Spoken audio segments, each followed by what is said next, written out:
Mafunzo ya uaskari yanahitaji nidhamu na uvumilivu wa hali ya juu sana.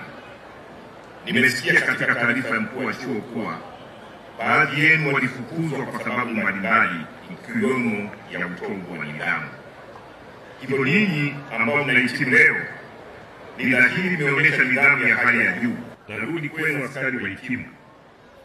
Napenda niwashirikishe changamoto kadhaa mtakazokutana nazo kwenye jamii hivi sasa, ikiwemo matishio kadhaa ya ugaidi, haramia, dawa za kulevya, usafirishaji haramu wa binadamu pamoja na uhamiaji haramu.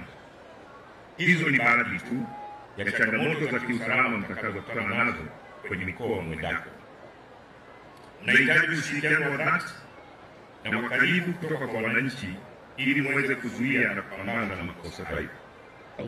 Nitoe wito tena kwa wananchi waliofika katika hafla hii kuendelea kutoa ushirikiano kwa jeshi la polisi kwa kuendelea kutoa taarifa za uhalifu ili tuendelee kuwa salama. Kumbukeni, usalama ni nguzo muhimu ya maendeleo katika nyanja zote za maisha ya binadamu, na bila usalama hakuna maendeleo yanayopatikana. Askari wahitimu, kumbukeni kwamba ugonjwa wa ukimwi bado tishio na hauna dawa. Kwa hiyo mnatakiwa kujitunza na kujichunga msipate maambukizi ya ukimwi. Kwa sasa taarifa kuhusu janga hili la ukimwi na jinsi ya kujikinga zimeenea katika kila kona ya nchi yetu, licha ya kuwa janga hili linachukuliwa kwa uzito mdogo sana sasa. Mwishoni mwa mwezi Septemba 2024 ulituletea vijana wa Kitanzania 4999, kati yao wa kiume 3582 na wa kike 1417, na ukatuagiza tuwape mafunzo ya uaskari polisi. Sisi shule tuliwapokea. Na tarehe 21 mwezi wa 10 2025, Afande Awadhi Juma Haji, Kamishna Operation na mafunzo, aliwafungulia rasmi mafunzo yao.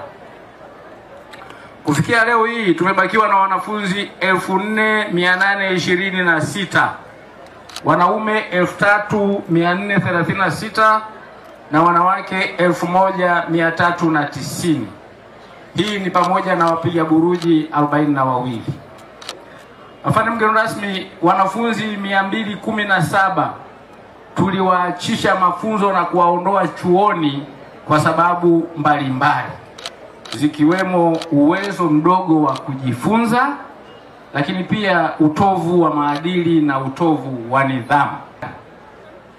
Katika eneo la tabia, afande mgeni rasmi, wanafunzi hawa tumewafundisha jinsi ya kuwahudumia vizuri wananchi, kuwasaidia waliopata majanga na waliopata madhara ya uhalifu.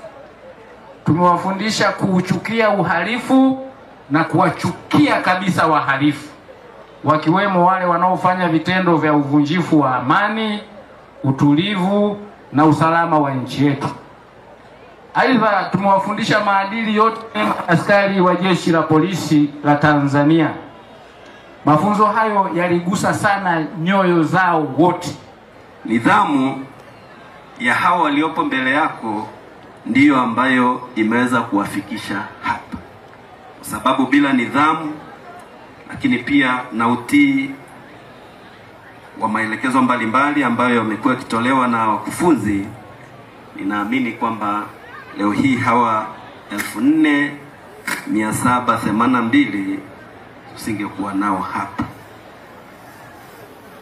Afande mgeni rasmi, ni matumaini yetu kuwa wahitimu hawa watakwenda kufanya kazi kwa weledi, uzalendo, uadilifu na uaminifu, lakini pia kuheshimu mamlaka halali na kuwa na utayari wa kukabiliana na changamoto za kiusalama katika mazingira yanayobadilika kila siku, ikiwa ni pamoja na kutoa huduma bora kwenye vituo ama maeneo yao ya kazi utakaowapangia.